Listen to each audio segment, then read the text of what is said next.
नमस्कार भाई बहनों। आशा और उम्मीद करता हूं कि सभी लोग समस्त अपने परिवार के साथ एकदम मस्त शानदार जिंदाबाद होंगे मित्र। दोस्तों, जो मेरे भाई बहन उत्तर प्रदेश पुलिस की, दरोगा की, मतलब सब इंस्पेक्टर की, एसआई की तैयारी कर रहे हैं या उस एग्जाम की तैयारी कर रहे हैं जिसमें हिंदी पूछा जाता है, तो उन भाइयों के लिए सेशन बहुत इंपॉर्टेंट है, बहुत ही शानदार है। इस टॉपिक का नाम है वर्णमाला। यद्यपि आपको बताना चाहता हूं मित्र, इसका फर्स्ट पार्ट में बना चुका हूं, उस वीडियो का लिंक डिस्क्रिप्शन में दे दूंगा, जाके देख लीजिए। उसके बाद इस सेकंड पार्ट को देखेंगे तो आपको बहुत बेहतर तरीके से समझ में आएंगे, इस बात का मेरा दावा है।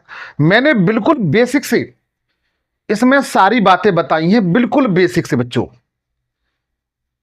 आपने हिंदी पहले कभी नहीं पढ़ी तो मेरा वादा है कि जितनी भी हिंदी क्लास पढ़ाऊं मैं, आप उन्हें ठीक तरीके से एक बेहतर नोट्स के साथ पढ़ लेते हैं, नोट्स बनाते हुए, तो आप एग्जाम में बहुत बेहतर करके आएंगे, इस बात का वादा है।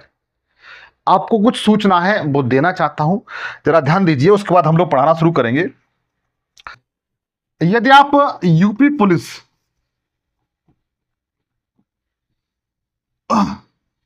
और यूपी एसआई या फिर लेखपाल, लेखपाल की आप तैयारी कर रहे हैं बच्चों, तो इसके लिए मैं आपको बिल्कुल फ्री क्लासेस, बच्चों बिल्कुल फ्री क्लासेस देने वाला हूं। मैं इस बात को बिल्कुल सत्य के साथ कह रहा हूं, बिल्कुल सत्य के साथ।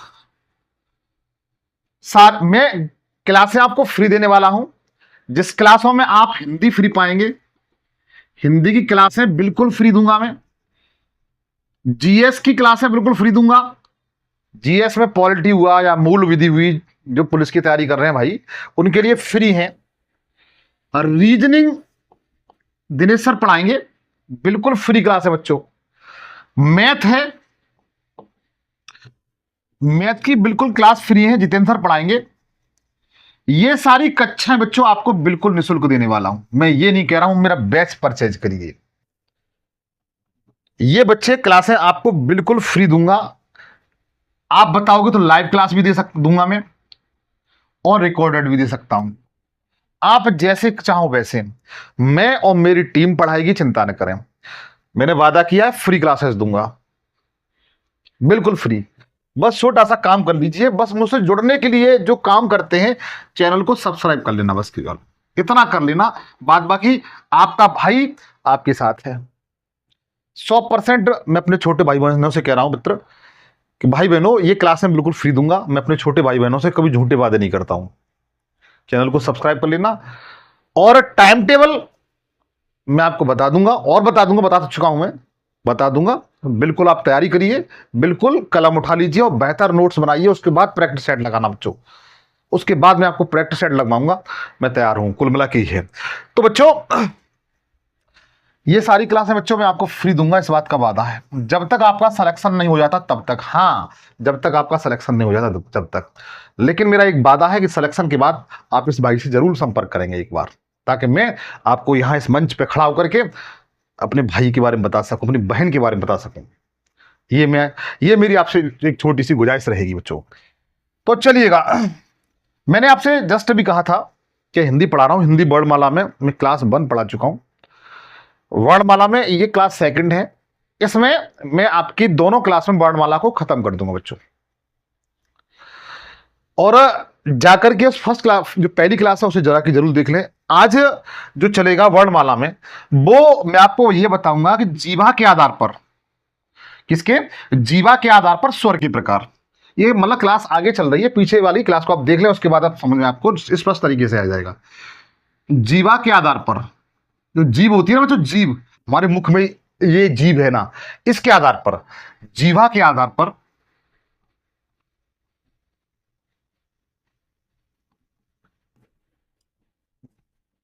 बच्चों नोट्स जरूर बनाएं, ये मेरी गुजारिश है।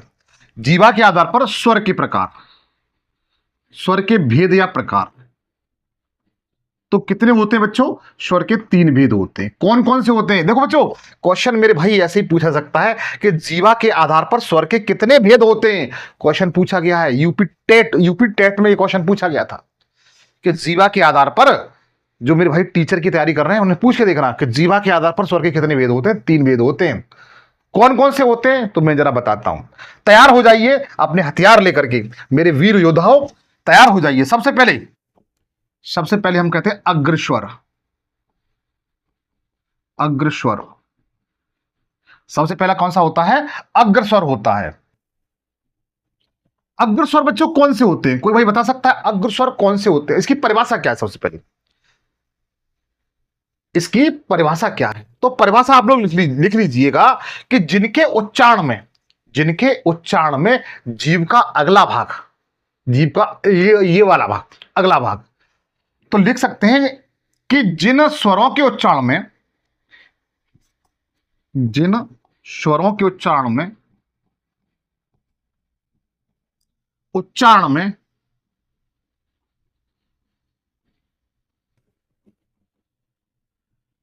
जीवा का अग्रभाग, अग्र मतलब आगे वाला, कार्य करे, उन्हें क्या कहते हैं बच्चों? अग्रस्वर कहते हैं। क्या कहते हैं? अग्रस्वर कहते हैं। इनके एग्जाम्पल बच्चों ध्यान रखना, आप खुद बोल के देखिए। इनके एग्जाम्पल में आप देखेंगे, जैसे एग्जाम्पल में अगर आप देखें तो जैसे छोटी ई बोलते हैं, छोटी ई, बड़ी ई, छोटी ए, बड़ी ए, ई ई ए, आप खुद बोल के देखिए। अगर इनको हम जीव के अगले भाग को पकड़ लेंगे ना इस तरीके से, तो हम नहीं बोल पाएंगे, इन शब्दों को नहीं बोल पाएंगे, मतलब अग्रस्वर को नहीं बोल पाएंगे। आप पकड़ के देख के देखिए, आप जिस कमरे में बैठे हैं उसमें इस तरह की प्रक्रिया करके देखिए। बस आपके पड़ोस में कोई नहीं होना चाहिए, वरना वो हंसने लगेगा आप पर। ठीक है, तो जिन स्वरों के उच्चारण में जीवा का अग्रभाग कार्य करे उन्हें क्या कहते हैं? अग्रस्वर कहते हैं। इनकी संख्या बच्चों 4 होती है, याद रखना, पूछा जाए कभी कभी। बोर्ड हमारे लिए दुश्मन बन जाता है क्योंकि वो हमारे ऊपर अपनी विजय का पताका फहराना चाहता है, हमारे ऊपर जीत हासिल करना चाहता है। लेकिन जब तक हम अपने हर पॉइंट से मजबूत नहीं होंगे तब तक ना तो बोर्ड को ना आयोग को हम हरा सकते, उससे नौकरी नहीं छीन सकते। आज के समय में नौकरी छीनना ही है मित्र। अगर तुम्हारे अंदर काबिलियत है, जब्जा है, जुनून है, जोश है, कुछ करने का, कुछ डरने का, अपने माँ बाप के सपनों का पूरा करने का, तो ही बच्चों आप नौकरी पा सकते हैं। इसलिए आज का जो समय है बहुत ही, ये समझ लीजिए कि आपकी तपस्या का ये टाइम है बच्चों। तो अग्रस्वर की संख्या बच्चों कितनी होती है? 4 होती है। कौन कौन सी? छोटी, बड़ी, छोटी है, बड़ी है। वैसे क्वेश्चन इसकी हालांकि परिभाषा तो नहीं पूछी जाएगी, लेकिन आपके दिमाग में सेट होनी चाहिए। इसमें ध्यान दीजिए, इनकी संख्या 4 है। कौन कौन से हैं? तो छोटी ई है, बड़ी ई है, छोटी ए और बड़ी ए बच्चों। इन चारों को याद रखना, इन्हें अग्रस्वर के नाम से जाना जाता है। क्वेश्चन बन सकता है कि निम्न में से कौन सा अग्रस्वर नहीं है, और 3 तो इसमें से दे दिए, छोटी ई, बड़ी ई, छोटी ए और छोटा ऊ कर दिया उसने। तो छोटा ऊ है ना, वो इसे हम लोग ऊ बोलते हैं, वो नहीं होगा। तो मेरा मानना यह है कि मेरे भाई किसी भी तरीके से आपका क्वेश्चन छूटे नहीं, बस केवल आपको हर तरह से एक वीर योद्धा की तरह से, एक विशेष सैनिक की तरह से तैयार रहना है। उम्मीद है ये अग्रस्वर आपके समझ में आ चुका होगा। दूसरा है मध्य स्वर। दूसरा कौन सा बच्चों? मध्य स्वर। क्योंकि जीवा के आधार पर मैंने 3 भेद बताए थे। दूसरा है मध्य स्वर। मध्य स्वर, मध्य स्वर बच्चों किसे कहते हैं? कोई भाई बता सकता है? अरे जिनके उच्चारण में जीवा का मध्य भाग कार्य करे, जिन स्वरों के उच्चारण में जीवा का मध्य भाग कार्य करे तो उसे क्या कहते हैं बच्चों? मध्य स्वर कहते हैं। जैसे अब इसकी परिभाषा लिखना चाहें तो लिख सकते हैं कि जिनके उच्चारण में जीवा का मध्य भाग कार्य करे। कौन सा भाग बच्चों? मध्य भाग। मध्य भाग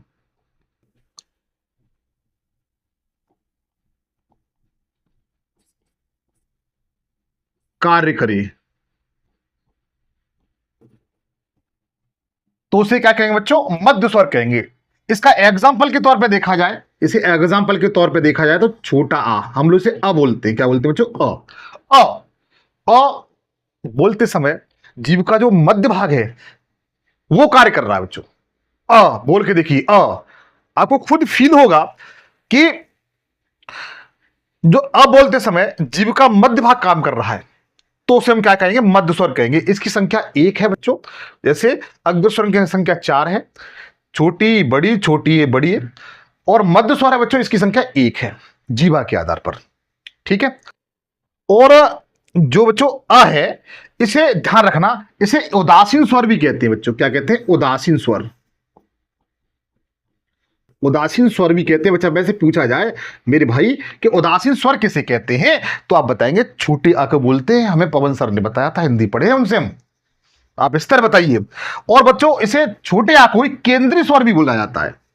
कौन सा? केंद्रीय स्वर। इसे बच्चों केंद्रीय स्वर भी कहते हैं। तो आप लोग नोट करते जाएं, मध्य स्वर किसे कहा जाता है, इसकी संख्या कितनी होती है, तो एक बता देना मेरे मेरे भाई।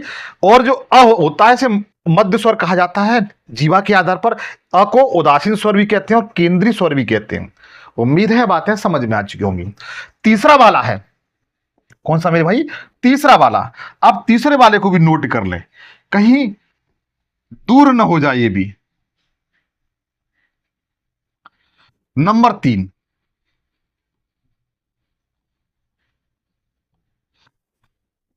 बच्चों पश्च स्वर किसे कहते हैं? जिन स्वरों के उच्चारण में जीव का पीछे वाला भाग, ये वाला अंदर वाला ना, अंदर वाला अंदर, वो अब उंगली से आप टच करके देख सकते हैं आप लोग। जिन स्वरों के उच्चारण में जीव का पिछला भाग, पीछे वाला वाला भाग कार्य करने लगे, कार्य करता है, तो उससे हम क्या कहते हैं? पश्च स्वर कहते हैं बच्चों। क्या कहते हैं? पश्च स्वर कहते हैं। तो आप इसकी परिभाषा में लिख सकते हैं, जिन स्वरों के उच्चारण में, स्वरों के उच्चारण में जीवा का पीछे वाला भाग, पीछे वाला भाग कार्य करे, क्या करे? कार्य करे, उसे क्या कहते हैं? पश्च स्वर कहते हैं बच्चों। ठीक है। एग्जाम्पल इसके कौन कौन से हैं तो उनको भी आप नोट कर लीजिए। जैसे बड़ा आ है, बड़ा आ बच्चों क्या है? पश्च स्वर है। छोटा ऊ है, बड़ा ऊ है, उसके बाद छोटा ओ बोलते हैं हम लोग गांव की भाषा में, और बड़ा ओ बोलते हैं। ओ ओ ओ ओ बोलते हैं ना। तो इनकी संख्या कितनी है? 5 है। पश्च स्वरों की संख्या बच्चों कितनी है? 5। पश्च मतलब 5, पश्च मतलब 5। इनकी संख्या कितनी है? 5 है बच्चा। कौन कौन से हैं? तो बड़ा आ है, आ, उ, ओ, ओ।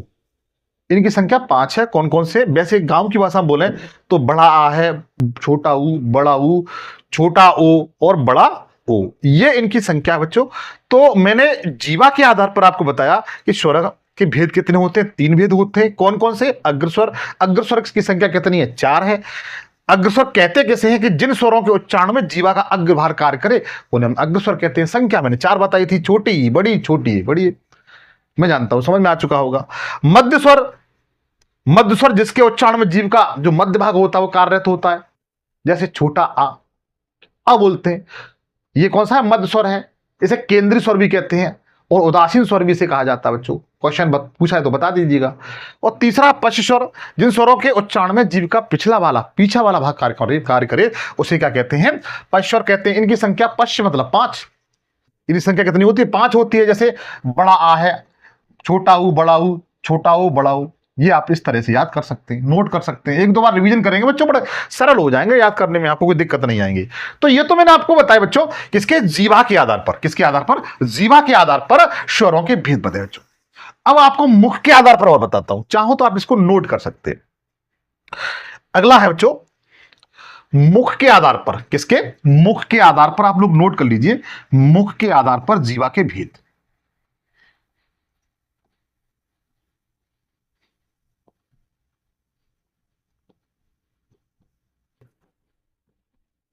मुख के आधार पर स्वरों के भेद, जीवा के नहीं, स्वरों के भेद।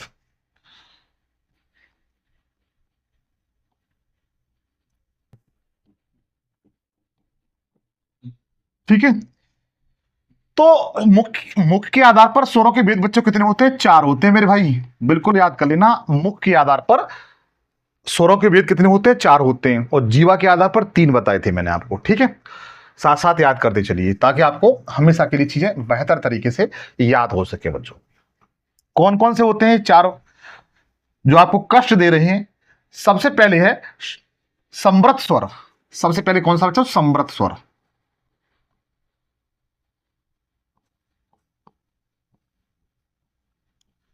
समृत स्वर। तो बच्चों ध्यान रखना, समृत स्वर कहते किसे हैं? सबसे पहली बात, समृत स्वर कहते किसे हैं और इनकी संख्या कितनी होती है, ये पूछा जाता है। की बात की जाए तो इनकी संख्या 4 होती है। परिभाषा इसकी क्या होती है मेरे भाई? परिभाषा इसकी क्या होती है? समृत स्वर की डेफिनेशन क्या है? तो आप क्या बताएंगे? तो ध्यान रखिए, जिन स्वरों के उच्चारण में, जिन स्वरों के उच्चारण में मुख बंद रहता है। क्या रहता है? मुख है वो कैसा हो जाता है? बंद हो जाता है, ऑफ हो जाता है, तो उन्हें क्या कहा जाता है? समृत स्वर कहा जाता है। ठीक है, तो आप लोग इसकी परिभाषा में लिखें, जिन स्वरों के उच्चारणों में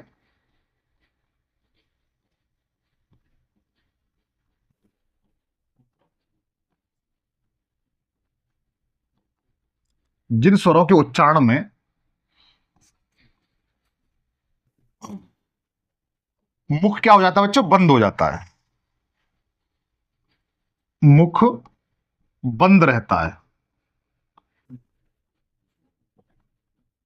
उन्हें क्या कहते हैं? समृत स्वर कहते हैं। जैसे एग्जाम्पल के तौर पे देखा जाए, उदाहरण के तौर पे, इनकी संख्या तो मैंने आपको 4 बता ही दी है। सबसे पहले छोटी ई, फिर बड़ी बड़ी ई और उ ऊ ऊ ऊ ऊ। आप खुद ट्राई करके देख लें इनमें। इन्हें पूछा जाए समृत स्वर किसे कहते हैं, तो बताइए। समृत स्वर बच्चों जिन स्वरों को कहा जाता है जिनके उच्चारण में मुख मोस्टली बंद रहता है। ठीक है, और इनकी संख्या 4 है। कौन कौन से हैं? छोटी, बड़ी, छोटा ऊ और बड़ा ऊ। इन्हें क्या कहा जाता है? समृत स्वर कहा जाता है। कैसा? समृत स्वर कहा जाता है। पहला डेफिनेशन, पहला इसका जो भेद था आपको क्लियर हो गया। मुख के आधार पर हम लोग किसकी बात करते हैं? मुख के आधार पर बच्चा। मुख के आधार पर स्वरों के भेद 4 हैं। सबसे पहले समृत स्वर, जिन स्वरों के उच्चारण में मुख बंद रहता है, समृत स्वर कहलाते हैं। इनकी संख्या 4 होती है, छोटी ई, बड़ी ई, छोटा ऊ और बड़ा ऊ। इस तरीके से आप बता सकते हैं। पहला भेद आपको क्लियर हुआ, दूसरे भेद की ओर चलते हैं। दूसरा है अर्ध समृत स्वर। अर्ध समृत स्वर, अर्ध समृत स्वर। पहले नंबर तो आपको यह पता होना चाहिए कि इनकी संख्या कितनी होती है। तो इनकी संख्या बच्चों 2 होती है। कैसे भी क्वेश्चन आए आपको बस क्वेश्चन सॉल्व होना चाहिए। अर्ध समृत स्वर की संख्या कितनी होती है बच्चा? 2 होती है। कितनी होती है? 2 होती है। इसकी परिभाषा क्या है? इसकी परिभाषा क्या है? तो ध्यान रखना, जिन स्वरों के उच्चारण में समृत स्वरों की अपेक्षा मुख थोड़ा सा खुलता है। कितना? मुख थोड़ा सा खुली, मतलब जिन स्वरों के उच्चारण में समृत स्वर की अपेक्षा जो मुख है वो थोड़ा सा खुली। कैसा? थोड़ा सा खुली। समृत में बंद रहता है, लेकिन इसमें अर्धसमृत में क्या होता है? थोड़ा सा खुल जाता है। तो उन्हें क्या कहा जाता है? अर्धसमृत स्वर कहा जाता है बच्चों। क्या कहा जाता है? अर्धसमृत स्वर कहा जाता है। आप लोग याद रखेंगे। परिभाषा इसकी लिखना चाहें तो लिखें, जिन स्वरों के उच्चारण में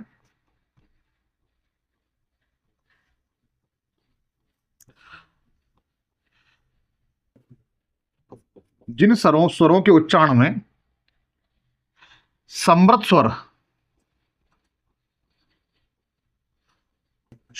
स्वर की अपेक्षा मुख थोड़ा या आधा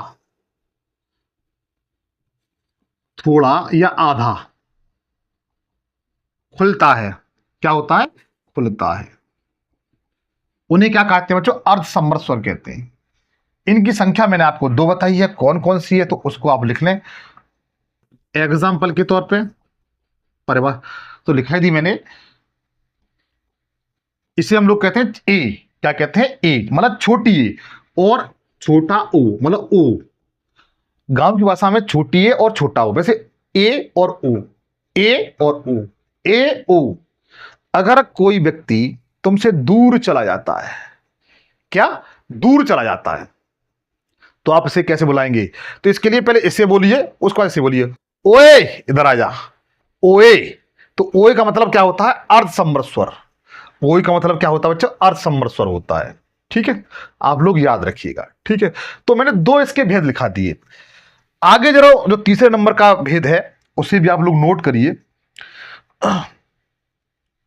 मैं इसको थोड़ा सा आगे बढ़ा देता हूं, आपने नोट कर लिया होगा। तो तीसरे नंबर का स्वर है, तो उसको लिखिए विव्रत स्वर। तीसरा है विव्रत स्वर, विव्रत स्वर, विव्रत स्वर। समझिए बच्चों, सबसे पहले विव्रत स्वर है, इनकी संख्या कितनी है? इसकी संख्या पूछी है तो आप बताएंगे एक है बच्चा। विव्रत स्वर की संख्या कितनी है बच्चों? एक है। कौन, इसकी परिभाषा क्या है और कौन सी वो एक संख्या है, कौन सा वो स्वर है? तो जरा ध्यान दीजिएगा। विव्रत स्वर उन्हें कहा जाता है जिन वर्णों के उच्चारण में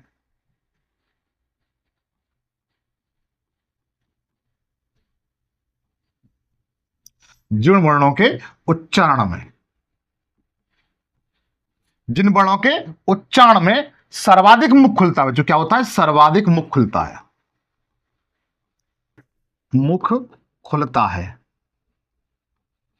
ठीक है, विव्रत स्वर उन स्वरों को कहा जाता है जिनको बोलते समय या उच्चारण करते समय सर्वाधिक मुंह फट जाता है या खुलता है, उसे क्या कहते हैं, विव्रत स्वर कहते हैं। जैसे आ, है ना, खुल रहा है कि नहीं रहा, पूरा मुंह ओपन हो रहा है। ठीक है, वो कहते हैं भाड़ की तरह से मुंह फाड़ता है, कहते हैं ना। तो जैसे आ, तो जो इनकी संख्या बच्चों कितनी, एक है। एग्जाम्पल के तौर पे देखा जाए, इसकी संख्या एक है, तो अ कौन सी है, ये बड़ा वाला आ है बच्चों। ठीक है, ये कैसा विव्रत स्वर है, पूछा जाए निम्न में से कौन सा विव्रत स्वर है या नहीं है, तो आप लोग याद रखना विव्रत स्वर कौन सा है, बड़ा आ है। अगला वाला है अर्ध विव्रत स्वर, अर्ध विव्रत स्वर।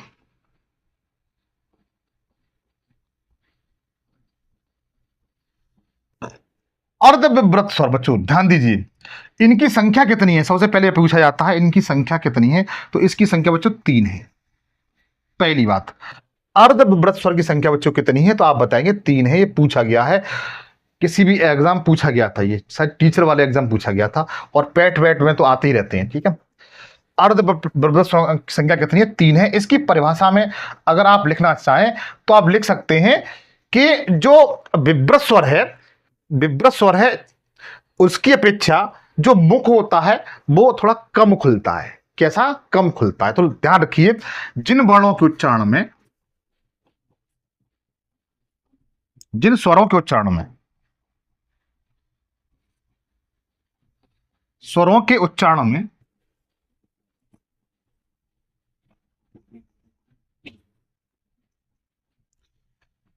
मुख विव्रत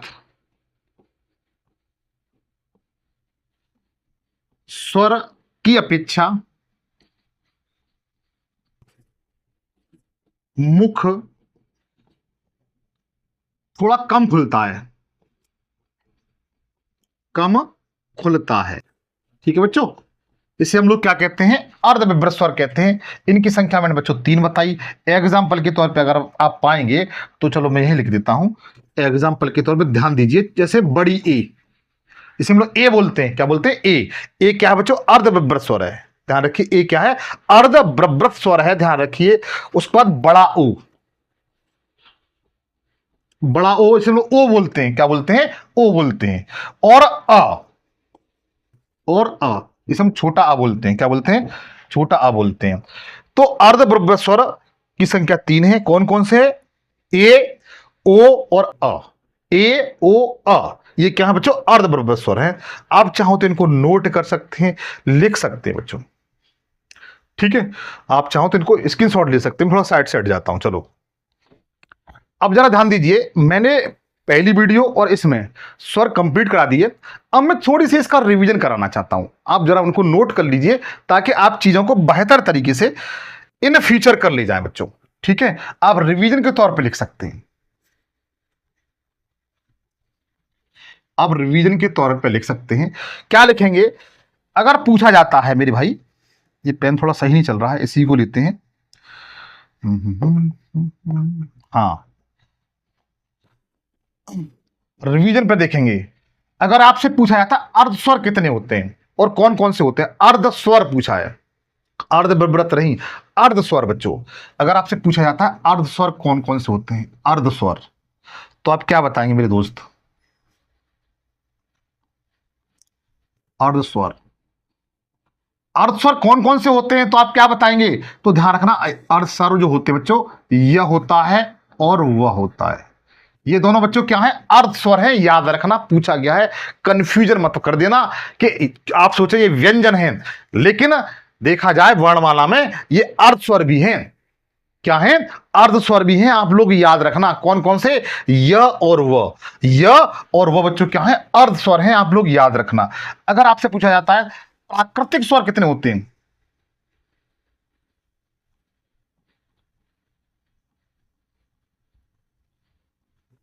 प्राकृतिक स्वर कौन कौन से होते हैं? होते हैं, छोटा आ होता है बच्चा, छोटा आ है ना, छोटी ई होता है और छोटा ऊ होता है।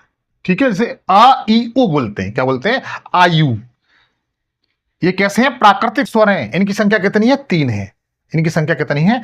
3 है मेरे दोस्त। इसकी संख्या 2 है। प्राकृतिक स्वरों की संख्या कितनी है? 3। कौन कौन से? आ ई उ बच्चों, आ ई उ ये क्या है? प्राकृतिक मतलब प्राकृतिक स्वर है जो आपके एग्जाम में आते हैं। उसके बाद आगे जरा ध्यान दीजिए, अगला है कंठस्य, कंठ स्वर, तीसरे नंबर कंठ स्वर, कंठ स्वर। ये पूछे गए बच्चा, कंठ स्वर कौन से होते हैं? कंठ स्वर इनकी संख्या कितनी होती है? तो इनकी संख्या बच्चों 2 होती है। सबसे पहली बात ये पूछा गया, इंपॉर्टेंट है, वो कौन कौन से होते हैं? छोटा आ और बड़ा आ। ठीक है, छोटा आ और बड़ा आ कंठस्थ स्वर है बच्चों। अगला है तालुव्य स्वर, जिसके बारे में बता चुका हूं चौथे नंबर पर, तालुव्य, तालुव्य स्वर। ये पूछा गया है तालुव्य स्वर कितने हैं, कौन कौन से हैं? तो बताइए तालुव्य स्वर बच्चों, इनकी संख्या भी 2 है। कौन कौन सी है? छोटी ई और बड़ी ई, छोटी ई और बड़ी ई, ये क्या है बच्चों? तालुव्य स्वर हैं। कंठ स्वर कौन से हैं? 2 हैं, छोटा आ और बड़ा आ।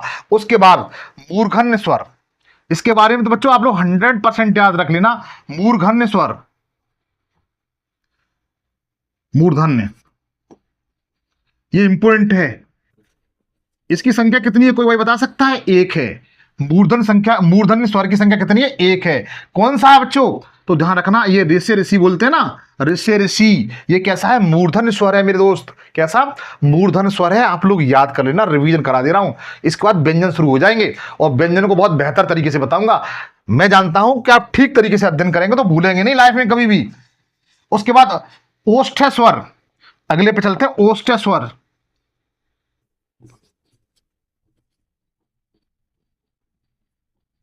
ओष्ठ स्वर ये पूछे गए। ओष्ठ स्वर कितने हैं? तो इनकी संख्या बच्चों 2 है। कौन कौन से? छोटा ऊ और तुम्हारा अपना वाला बड़ा ऊ। ऊ बोलते हैं इसे, ओ ऊ। ये क्या? ओष्ठ स्वर हैं। क्या है? ओष्ठ स्वर हैं। अगला ध्यान दीजिए, 7वें नंबर बड़ा इंपोर्टेंट है बच्चा। क्या इंपोर्टेंट है? कंठ ओष्ठ स्वर, मतलब ऐसे स्वर जो कंठ और ओष्ठ से मिलकर बनते हैं, उन्हें कंठ ओष्ठ स्वर कहा जाता है। तो लिख सकते हैं, 1 सेकंड, कंठ ओष्ठ स्वर, ओष्ठ स्वर, कंठ ओष्ठ स्वर बच्चों पूछा गया है। कंठ ओष्ठ स्वर इनकी संख्या कितनी है? तो 2 है मेरे दोस्त। कितनी? 2 है। इसे हम कह सकते हैं छोटा ओ और बड़ा ओ औ बोलते हैं, ओ औ। तो कंठ ओष्ठ स्वर मतलब यह कंठ और तालु ओष्ठ के मिलने से बनते हैं, उसे क्या कहते हैं? कंठोष्ठ स्वर कहते हैं बच्चों। इनकी संख्या 2 है। हालांकि इनके बारे में पीछे बता चुका हूं, पहली क्लास से आगे देखिए किन किन से मिलके बनते हैं ये, ठीक है। उसका कंठ तालुब्य स्वर। अगला है कंठ तालुब्य स्वर। कंठ तालुव्य स्वर, इनकी संख्या कितनी है? तो इनकी संख्या बच्चों 2 है। कौन सी? छोटी ए और बड़ी ए, जिसे हम लोग ए आई बोलते हैं। ए आई बोलते हैं बच्चों, क्या कहते हैं? ए आई कहते हैं। एक बात और याद रखना, जो आपके अर्ध स्वर है बच्चों ये वाले, इसके निर्माता कौन है? तो ध्यान रखना, भोलानाथ त्रिपाठी। कौन है? भोलानाथ त्रिपाठी। त्रिपाठी इसके कौन है बच्चा? निर्माता है। आप लोग याद रख सकते हो, ठीक है। ये पूछे जा सकते हैं। इसके बाद आप इनको नोट करते जाएं। और कुछ चीजें महत्वपूर्ण है जो आपको जान लेनी चाहिए बच्चों। जैसे अगर आपसे पूछा जाए कि उदासीन स्वर कौन सा है? उदासीन स्वर हालांकि बता चुका हूं मैं आपको, उदासीन या केंद्रीय, आप लोग यहां लिख सकते हैं चाहे तो। उदासीन स्वर मैं इधर लिख देता हूं, उदासीन स्वर। स्वर अभी मैंने बताया था बच्चों कौन सा है। जैसे केंद्रीय स्वर भी कहते हैं, छोटा आ। कौन सा? छोटा आ। ये बच्चों क्या है? उदासीन स्वर है, पूछा गया है। अच्छा, जो अपभ्रंश के आधार पर स्वर के भेद कितने होते हैं? पूछा गया है क्वेश्चन कि अपभ्रंश के आधार पर स्वरों की संख्या कितनी है। अपभ्रंश के आधार पर, इंपोर्टेंट क्वेश्चन है बच्चा, ध्यान रखिए।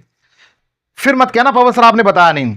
पूछा गया है अपभ्रंश के आधार पर स्वर कितने होते हैं, इनकी संख्या कितनी है? नोट करिए।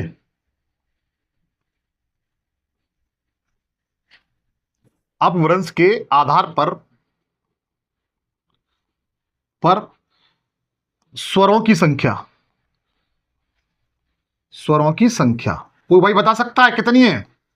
अपभ्रंश के आधार पर स्वरों की संख्या कोई भाई बता सकता है? कोई अब मेरा वीर योद्धा सैनिक कोई ऐसा है जो अपभ्रंश के आधार पर बता सके कि स्वरों की संख्या कितनी है? तो बताइए। याद रखिएगा, 8 है मेरे दोस्त। कितनी है? 8 है मेरे भाई, याद कर ले जाना, पूछा गया है। अपभ्रंश के आधार पर जो स्वरों की संख्या कितनी है? तो बताइए 8। कितनी है? 8 है। आप लोग याद रखना। कैसे 8 है, कौन कौन से, जरा उनको जरा ध्यान दीजिए, बड़ा महत्वपूर्ण बात है। आप लोग नोट करते हैं। जैसे छोटा आ, ठीक, फिर बड़ा आ, उसके बाद छोटी ई, बड़ी ई, छोटा ऊ, बड़ा ऊ, उसके बाद छोटी ए, ये वाली, उसके बाद छोटा ओ। ध्यान दीजिए बच्चों, 1 2 3 4 5 6 7 8, 8 हो गए। ये अपभ्रंश के आधार पर स्वरों की संख्या है मेरे मित्र। कितनी है? 8। कौन कौन सी है? छोटा, बड़ा, जैसे आ कहते हैं, छोटी ई, बड़ी, जैसे ई कहते हैं, छोटा और छोटा ऊ, बड़ा ऊ, जैसे ऊ कहते हैं, और छोटी ए और छोटा ऊ। तो ध्यान रखिए मेरे मित्र, ये पूछा गया है कि आप ये बताएं अपभ्रंश के आधार पर ये जो स्वर होते हैं इनकी संख्या कितनी होती है? 8 होती है। मैंने आपको विथ पिक्चर बता दिया है, आप लोग ने 100% याद करना है मित्र। नोट करते जाएं, चाहें तो आप इसका एक स्क्रीनशॉट ले सकते हैं। वैसे स्क्रीनशॉट लेने से मित्र कोई फायदा नहीं है, आप नोट कर रहे हैं। और मेरी उम्मीद है कि जब तक आप अपने हाथ में दर्द नहीं करोगे तब तक सुकून नहीं मिलेगा आपके इस दिमाग को, और ना ही आपके भाग्य को, और ना ही आपके शरीर को। आप जब तक इसको हाथ में इतना लिखेंगे, लिखने से दर्द करने लगे, तो सोच लीजिए कि आपकी मंजिल बहुत नजदीक है। चलो आप इसकी शॉट ले लीजिए, आपको आदत बन चुकी है ना, मैं क्या कर सकता हूं। तो ध्यान दीजिए बच्चों, ये मैंने स्वर बताए। अब मैं आपको जो बताने के लिए जा रहा हूं, व्यंजन बताने के लिए जा रहा हूं। क्या? व्यंजन। आप लोग हेडिंग डालेंगे व्यंजन। सबसे पहले मेरे भाई, मेरे दोस्त, मेरे वीर, आपको यह पता होना चाहिए व्यंजन किसे कहते हैं। सबसे पहले आपको यह पता होना चाहिए कि व्यंजन किसे कहते हैं। कोई योद्धा है बता सके व्यंजन किसे कहते हैं? कोई बताए मेरे भाई, कोई तो बताए कि व्यंजन किसे कहते हैं मेरे शेर। व्यंजन किसे कहते हैं? कोई भाई बताए। कोई भाई बताए व्यंजन किसे कहते हैं, बताने का प्रयास करें व्यंजन किसे कहते हैं। परिभाषा मैंने हालांकि पहले बता चुका हूं।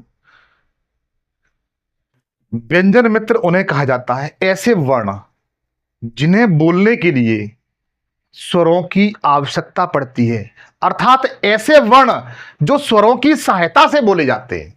ऐसे वर्ण जो स्वरों की सहायता से बोले जाते हैं उन्हें क्या कहा जाता है, तो बताइए व्यंजन कहा जाता है। क्या कहा जाता है, व्यंजन कहा जाता है। मैं परिभाषा नहीं लिखाऊंगा, बोर्ड पर नहीं लिखूंगा, आप लोग लिखिए। लिख सकते हैं ऐसे वर्ण जिन्हें बोलने के लिए स्वर की सहायता की जरूरत पड़ती है, उनको क्या कहा जाता है, व्यंजन कहा जाता है। इनकी संख्या की बात आ जाए तो मैं बताऊंगा। इनकी अगर संख्या की बात आ जाए तो मैं आपके लिए जिंदाबाद हूं, चिंता न करें। इनकी जो संख्या है मेरे दोस्त, तो बताइए इनकी संख्या कितनी है, 33 है। इनकी संख्या कितनी है, 33 है, 33 है। कितनी है, 33 है। कितनी है, 33 है, याद कर लेना।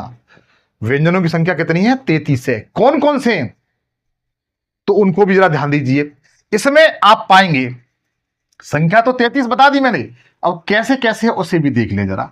जैसे अगर पूछा जाए स्पर्श व्यंजन, स्पर्श मतलब छू करके, स्पर्श मतलब छू करके, ठीक है। स्पर्श व्यंजन परिभाषा लिखाऊंगा, चिंता न करें मेरे भाई, आपके लिए कोई कंफ्यूजन वाला शब्द नहीं छोड़ूंगा मैं, इस बात का वादा है मेरा, ठीक है। क्योंकि वादा किया है मैंने, तो मैं वर्दी पहनाने का, सरकारी नौकरी तक आपके लक्ष्य तक पहुंचाने का। बच्चों स्पर्श व्यंजन, इनकी संख्या बच्चों कितनी होती है,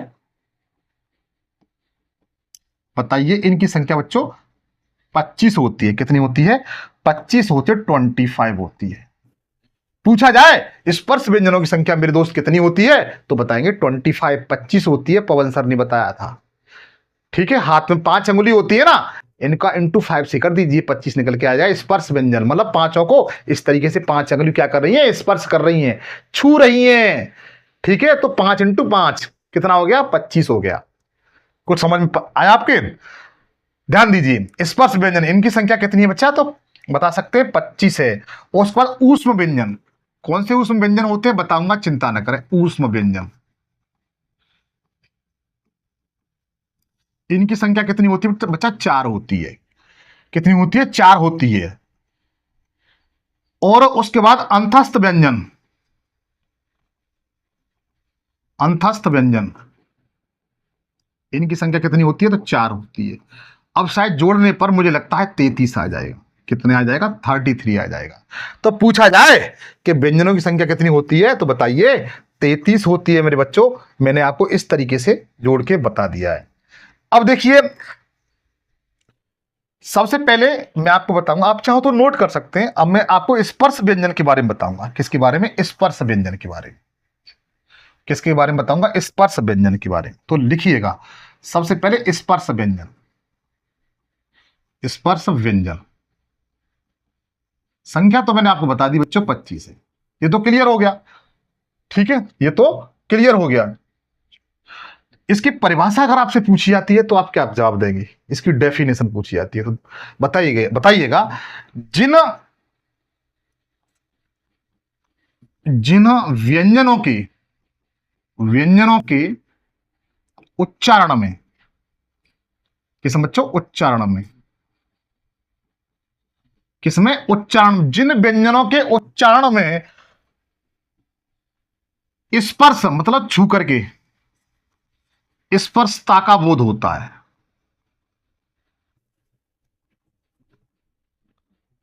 मतलब आप मुंह से बोलोगे तो कहीं ना कहीं जीभ टच करेगी। क्या करेगी, जीवा क्या करेगी, टच करेगी। कोई ना कोई पार्ट कहा क्या होगा, टच होगा, चाहे कंठ से, मुख से, तालुक से, ओठ से, या दांतों से बच्चों।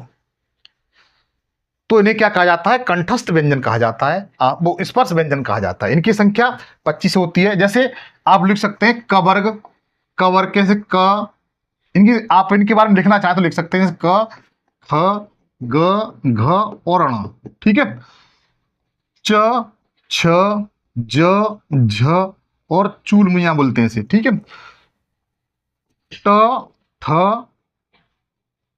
ड, ध और अणा, त, थ, द, ध और न, प, फ, ब, भ और म। ये तो बच्चों ये मैंने आपके सामने लिखे हैं, ये कैसे व्यंजन है? स्पर्श व्यंजन है बच्चों। कैसे? स्पर्श व्यंजन है, आप लोग याद रखेंगे, ठीक है। और इसके 5 भेद होते हैं। कितने? 5 भेद होते हैं। कौन कौन से? नंबर 1, नंबर 2, नंबर 3, नंबर 4 और नंबर 5। अब तो मेरे दोस्त समझ में आ चुका होगा तुम्हारे, अब तो समझ में आ चुका होगा इसके स्पर्श व्यंजन कितने भेद होते हैं। तो 5 होते हैं। कितने? 5 होते हैं। कौन सा? आप देख सकते हैं इस तरीके से, क वर्ग वाले, च वर्ग वाले, ट वर्ग वाले, त वर्ग वाले, प वर्ग वाले। ये बच्चों क्या है? स्पर्श व्यंजन है। आप चाहो तो इनको नोट कर सकते हैं, मैं एक एक को बताऊंगा आप, ठीक है। जरा ध्यान दीजिए। इनकी तो मैंने संख्या बता दी, कौन कौन से ये परिचित करा दिया। इसके 5 भेद होते हैं। 5 भेद कैसे कैसे हैं, जरा उनको भी जरा देख लीजिए। सबसे पहले कंठी व्यंजन।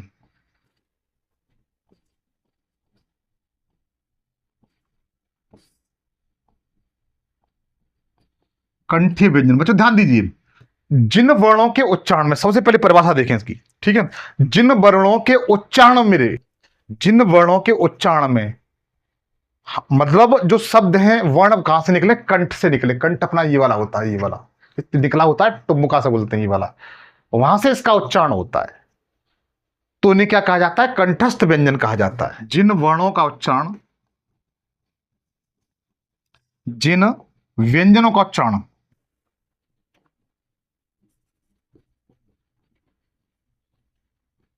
का उच्चारण, ध्यान दीजिए, करने पर जीव, जीव, जीव बोलते हैं, जीव नहीं बच्चों, जीव बोलते हैं, जीवा, जीभ का पिछला भाग। किसका? जीभ का पिछला, जीभ के अंदर वाला भाग होता है वो पिछला भाग, हमारे कंठ को छूता है। किसको? हमारे कंठ को छूता है। किसको? कंठ को छूता है।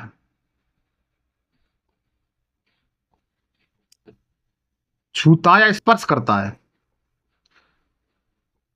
उसे क्या कहते हैं? कंठी व्यंजन कहते हैं। इनकी संख्या कितनी होती है? तो 5 होती है। कौन कौन से? तो क वर्ग वाली बच्चों। कौन से? क वर्ग वाली, क, ख, ग, घ और ण, ठीक है।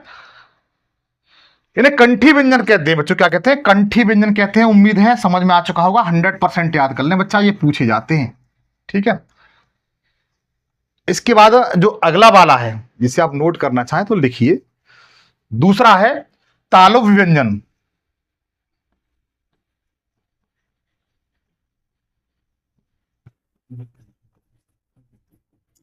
तालु व्यंजन, देखो जो इसकी जो परिभाषा होती है वो ये होती है, ऐसे व्यंजन जिनको उच्चारण करने में हमारी जीभ तालु को टच करे, तालु को क्या करे? स्पर्श करे, तालु से क्या करे? स्पर्श करे। मतलब ऐसे व्यंजनों के उच्चारण के समय हमारी जो जीवा है वो तालु को क्या करे? छुए, स्पर्श करे। जैसे आप इस तरह किसी को टच कर देते हैं, ठीक है। हालांकि टच करने से, आप यार किसी को इस तरह टच करते हैं, परिणाम क्या निकल के आता है वो आप खुद जानते होंगे। लेकिन मेरा हिंदी में मानना यह है कि ऐसे व्यंजन जिनका उच्चारण करते समय हमारी जो जीभ है वो किससे? तालु से, ये वाला जीभ के जस्ट ऊपर वाला भाग होता है, उसको क्या करे? स्पर्श करे, टच करे। तो उसे क्या कहते हैं मित्र? ऐसे व्यंजनों को तालु व्यंजन कहते हैं। क्या कहते हैं? तालु व्यंजन कहते हैं। आप लोग परिभाषा में लिख सकते हो, लिख सकते हैं, लिखना चाहो तो लिख सकते हैं। लेकिन मैं अब इसका जो च वर्ग वाले हैं, कौन से? च वर्ग वाले। तो च वर्ग वाले कौन कौन से होते हैं? चा चम्मच, च, छ, ज, झ और य, ये वाला। इसे कैसे? चा चम्मच, छा चाथा, जा जहा, जा झंडा और चूल मैया कहते हैं गांव की भाषा में, है ना। तो ये च वर्ग के जितने भी हैं वो कैसे हैं?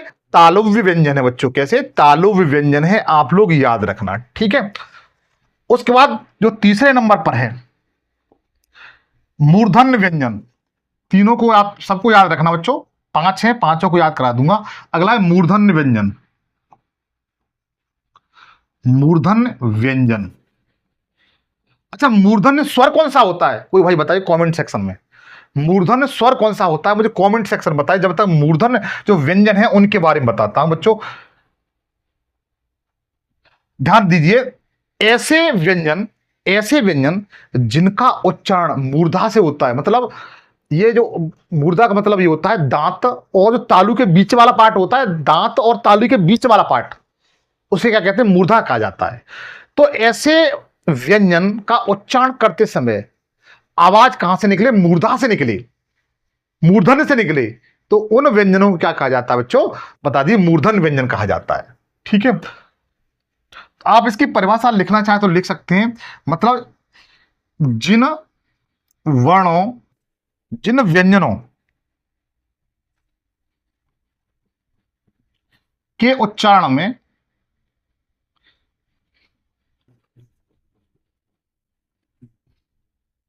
ध्वनि मूर्धा से निकले, कहां से, मूर्धा से निकले, उनको क्या कहते हैं बच्चों, मूर्धन व्यंजन कहते हैं।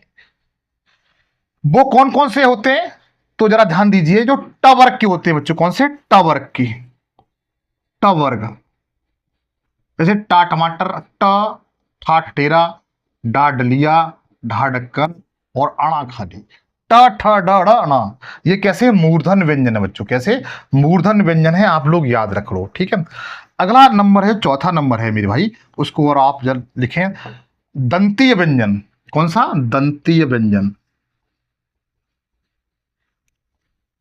व्यंजन, दंती व्यंजन बच्चों बहुत पूछे जाते हैं।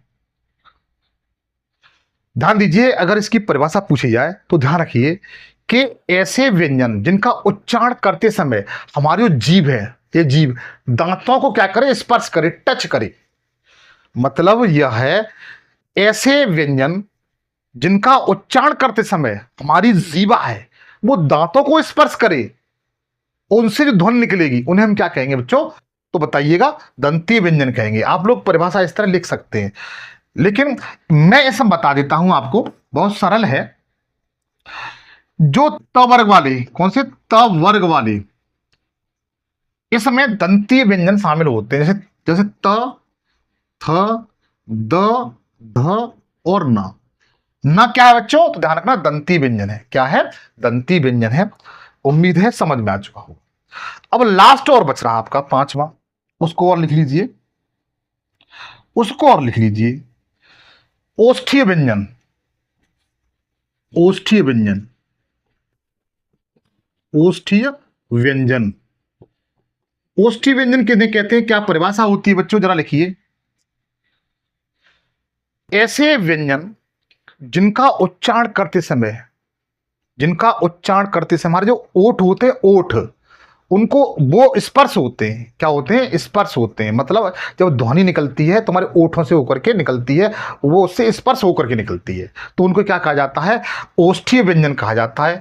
इसमें कौन कौन से शामिल है बच्चा, तो इनमें जो शामिल हैं, प वर्ग वाली, प वर्ग, ठीक है, पा पा पतिंग, फा फल, पा बकड़ी, भा भट्टी और माँ मछली, प फ ब भ म, ये इसमें शामिल है। कौन से, प फ ब भ म, ये क्या बच्चों, ओष्ठी व्यंजन है। ठीक है, कैसे, ओष्ठी व्यंजन है। तो एक बार देख लीजिएगा कि जो जो स्पर्श व्यंजन है इसके 5 भेद होते हैं, 25, मतलब टोटल संख्या 25 है, इसके 5 भेद हैं। सबसे पहले कंठी व्यंजन, जिन व्यंजनों का उच्चारण करने पर जीभ का पिछला भाग कंठ को छूता है उसे हम लोग क्या कहते हैं, कंठी व्यंजन कहते हैं, जैसे क ख ग घ ण। और उसके बाद जो दूसरा नंबर है वो तालु व्यंजन है, मतलब हमारी जीवा किससे, तालु से टच होती है, तो उसमें चवर्ग वाले आते हैं, मूर्धन्य में बता सकते हैं टवर्ग वाले आते हैं, दंती व्यंजन में तवर्ग वाले आते हैं और ओष्ठी व्यंजन में पवर्ग वाले आते हैं। आप इस तरीके से इनको लिख सकते हैं, नोट कर सकते हैं बच्चों। उसके बाद आगे चलिएगा, जो महत्वपूर्ण बातें हैं जो आपको नोट करनी चाहिए, जैसे जैसे तेक, प्रतीक, स्पर्श व्यंजन का, स्पर्श व्यंजन का, किसका बच्चों, प्रत्येक स्पर्श व्यंजन का जो आखिरी शब्द होता है, कौन सा, पांचवा अक्षर होता है आखिरी, आखिरी वर्ण, या फिर हम लोग लिख सकते हैं पांचवा वर्ण, पांचवा वर्ण। बात एक ही है बच्चों, पांचवा वर्ण होता है उसे हम क्या कहते हैं, नासिक व्यंजन कहते हैं। क्या कहते हैं, नासिक व्यंजन कहते हैं। क्या कहते हैं बच्चों, नासिक व्यंजन कहते हैं। प्रत्येक स्पर्श व्यंजन का आखिरी वर्ण या पांचवा वर्ण नासिक व्यंजन कहलाता है। जैसे आपने देखा होगा, जैसे क ख ग घ अणा, तो अणा जो बोलते हैं इसको इस तरीके से, ठीक है। ये और ये वाला परिचित होंगे, पांचवा है ना ये, पांचवा भाई, जैसे न है और म है, ठीक। इसे हम ले सकते हैं अणा, चूल मैया बोलते हैं, इसे अणा खाली बोलते हैं, न बोलते हैं और म बोलते हैं। इनको हम लोग क्या कहते हैं, नासिक स्वर कहते हैं बच्चों। क्या कहते हैं, नासिक स्वर के नाम से जानते हैं। आप लोग याद रखना, पूछे जा सकते हैं, ठीक है। एक दो बार रिवीजन करेंगे तो आपको भी याद हो जाएंगे, ठीक है। उसके बाद और महत्वपूर्ण बात लिखिए जरा, आपसे पूछे जाते हैं ऊष्म व्यंजन कौन से होते हैं, ऊष्म व्यंजन कौन से होते हैं। 1 सेकंड आप इनको नोट कर लीजिए, मैं इसको उठा देता हूं ताकि चीजें और बता सकूं मैं। ऊष्म व्यंजन, ऊष्म व्यंजन, इनकी संख्या कितनी होती है, तो 4 होती है बच्चा। कितनी होती है, 4 होती है। और इसकी परिभाषा में पूछा जाए तो बता, ध्यान रखना कि जब हमारे मुंह से, मतलब ऐसे व्यंजनों को उच्चारण करते समय जब गर्म वायु, गर्म हवा हमारे मुंह से निकले, मुंह से और नाक से दोनों बराबर मात्रा में निकले, मुंह से और नाक से दोनों बराबर मात्रा में निकले, ऐसे व्यंजन जिनको उच्चारण करते समय जो गर्म वायु है वह हमारे मुख और नाक से दोनों समान मात्रा में निकले, तो उसे क्या कहते हैं, ऊष्म व्यंजन कहते हैं। क्या कहते हैं, ऊष्म व्यंजन कहते हैं। इनकी संख्या कितनी है बच्चों, 4 है। आप इसकी परिभाषा में लिखना चाहें तो लिख सकते हैं, गर्म वायु बाहर निकलेगी। मोस्टली लिख सकते हैं कि ऐसे व्यंजन जिनके उच्चारण में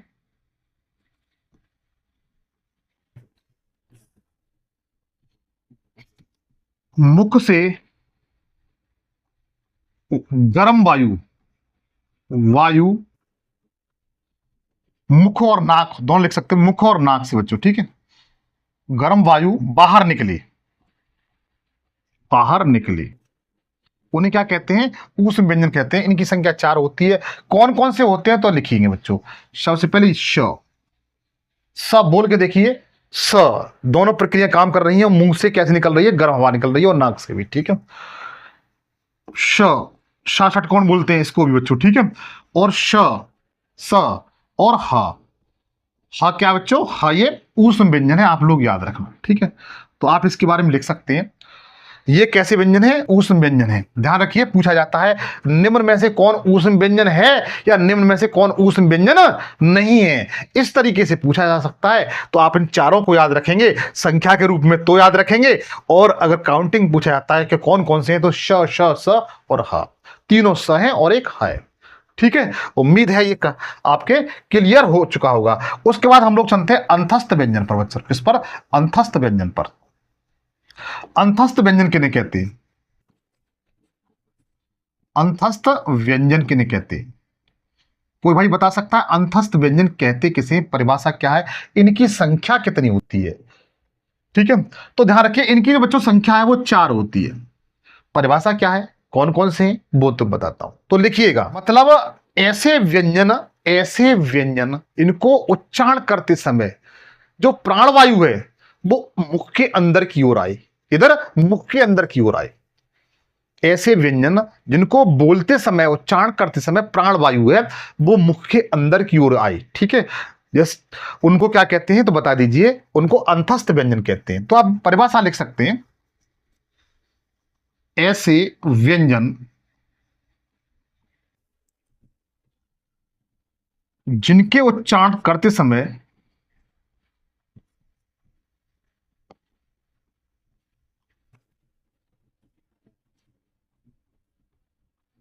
प्राणवायु मुख के अंदर प्रवेश हो या आए, तो ऐसे शब्दों को ऐसे व्यंजनों को क्या कहा जाता है, अंतस्थ व्यंजन कहा जाता है। इनकी संख्या 4 होती है। कौन कौन सी होती है, तो य हुआ, वह हुआ, र हुआ और ल हुआ। ये है बच्चों इनकी संख्या, ये इनकी संख्या है, आप लोग याद करना। यर लव, यर लव, ये बच्चों क्या है, अंतस्थ व्यंजन है। क्या है बच्चों, अंतस्थ व्यंजन है। कोटि कोटि करके याद कर लें, उस व्यंजन को याद कर लें, अंतस्थ व्यंजन को याद कर लें। के बाद आप लिखेंगे संयुक्त व्यंजन। आप चाहो तो नोट करते जाएं, साथ साथ नोट करते जाएं। अगला लिखिए अंतस्थ व्यंजन, सॉरी अंतस्थ व्यंजन, संयुक्त व्यंजन। अंतस्थ तो बता दिया ना मैंने, आप भी बताया करो यार, कभी कभी हो जाता है। संयुक्त व्यंजन, संयुक्त व्यंजन, संयुक्त व्यंजन। संयुक्त व्यंजन का मतलब बच्चों यही होता है कि ऐसा व्यंजन जो दो वर्णों के मेल से बनता है। कैसे, संयुक्त मतलब दो मिलकर बना, संयोग से बनना। तो मतलब इसका यह है, ऐसा व्यंजन जो दो वर्णों के मेल से या जुड़ करके बनता है, उसे हम लोग क्या कहते हैं, संयुक्त व्यंजन कहते हैं। तो लिख सकते हैं परिभाषा में, वह व्यंजन जो दो वर्णों के योग से मिलकर बनता है, मिलकर बनता है, उन्हें क्या कहते हैं, संयुक्त व्यंजन कहते हैं। इनकी संख्या भी बच्चों कितनी होती है, तो इनकी संख्या बच्चों ध्यान रखना 4 होती है। कौन कौन सी होती है, जरा उन्हें जरा ध्यान दीजिए। कौन कौन सी होती है, जरा कौन कौन से, उनको जरा ध्यान दीजिए। तो आप लिख सकते हैं जैसे छे छित्री, ठीक है, तात्रसूल, ज्ञानी और श्रव। कौन सा बच्चों, श्रव, ठीक है, ये 4 हैं। ये कैसे स्वर हैं बच्चों, कैसे व्यंजन है, संयुक्त व्यंजन है ये। कैसे, संयुक्त व्यंजन है, छे छित्री, तात्रसूल, ज्ञानी और श्रव। मैंने बताया ये दो वर्णों के मिलने से बनते हैं बच्चों। वो कैसे कैसे, तो ध्यान दीजिए, जो छे छित्री है ये किस किस के, ये वेरी वेरी इंपॉर्टेंट है बच्चा, ये अति महत्वपूर्ण है। 100% ध्यान दीजिए, किधर भी बिल्कुल भी दिमाग ना भटका इधर उधर भी। छे छित्री है वो किन किन दो वर्णों के मिलने से बनता है, तो ध्यान दीजिए, यह क, और नीचे हलंत लगा है, हलंत को मत भूल जाना बच्चों, ठीक है, प्लस शा षट्कोण, ये वाला शा षट्कोण से मिलकर बनता है। क नीचे हलंत है प्लस श, ठीक है, इनके मिलने से आपके छित्री बनता है, ठीक है। तो ये कैसा है, संयुक्त व्यंजन है। उसी तरीके से ये त्र है, तो तात्रसूल वाला, और नीचे हलंत है, और र, इनके मिलने से बनता है। उसी तरीके से जो ज्ञानी है, हम लोग ज्ञ बोलते हैं इसको, वह ज नीचे हलंत है, और उसके बाद चूलमिया बोलते हैं, चूलमिया बोलते हैं, ये वाला, इसके मिलने से ज्ञानी बनती है बच्चों। और श्रव है ये वाला, ये किस किस के मिलने से बनता है, तो ये शा षट्कोण वाला सा है, और नीचे हलंत है, ध्यान रखना सब में हलंत लगा हुआ है इसमें, ठीक है, और प्लस र, इसके मिलने से बनता है। आप लोग याद रखना, ये पूछा गया है बच्चों, ठीक है, इनके मिलने से बनता है, आप लोग याद रखा है, ये वेरी वेरी इंपॉर्टेंट है। चाहो तो आप इसका एक स्क्रीन शॉट ले सकते हो।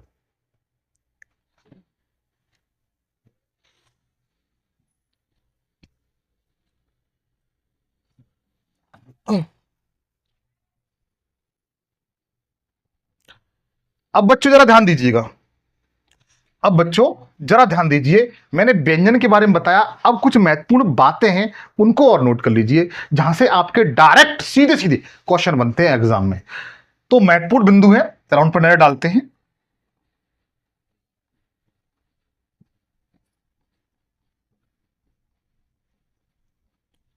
वो कौन कौन से हैं, कंठ व्यंजन,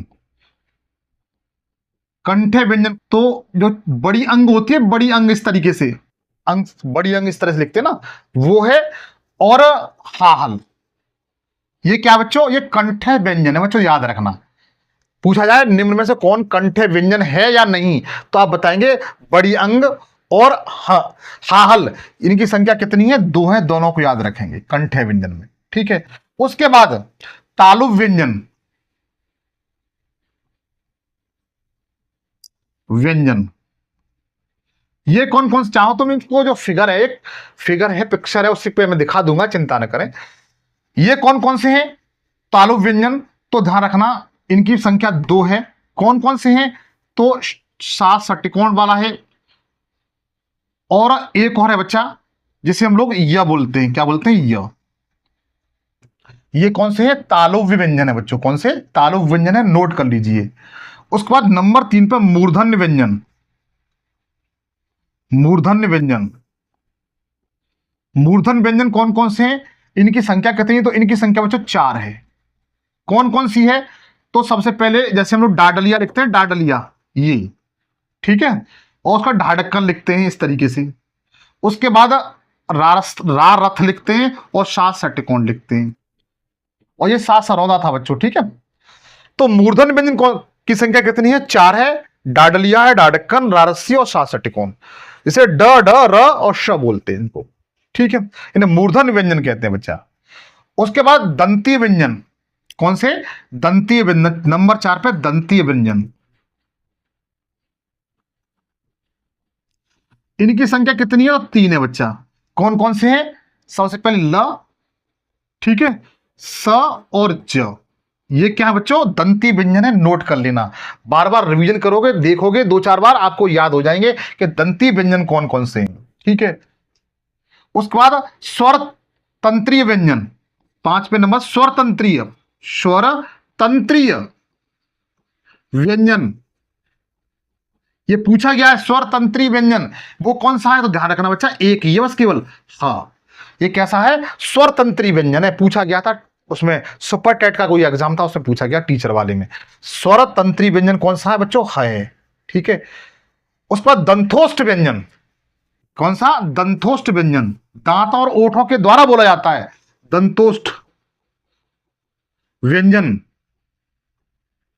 दंतोष्ठ व्यंजन कौन सा बच्चों, तो ध्यान रखना, वाह वकील, ये क्या है, दंतोष्ठ व्यंजन है, कैसा, दंतोष्ठ व्यंजन है।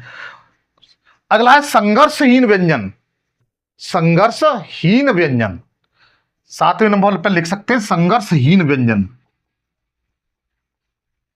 संघर्षहीन व्यंजन।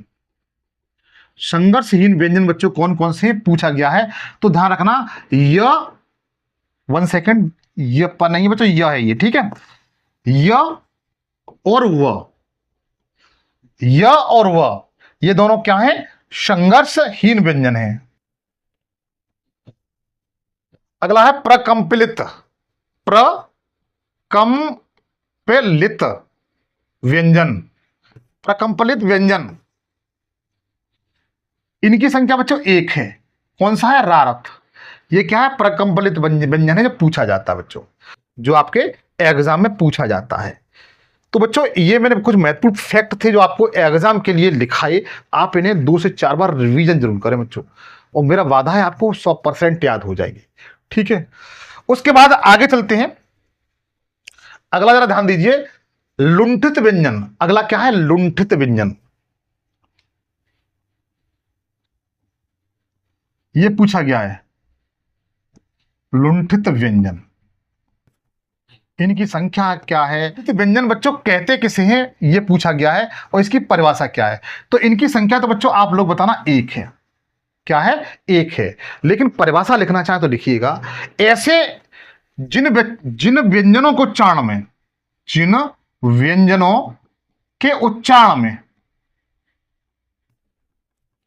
जिन व्यंजनों के उच्चारण में जो जीभ है, जीभ, जीभ की नोक, किसकी बच्चों, जीभ की नोक, ये वाली, ऐसे व्यंजनों के उच्चारण में जीभ की नोक, ये वाली बाहरी वाली, ठीक है, जीभ की नोक वायु से रगड़, वायु से रगड़, रगड़ मतलब रगड़े,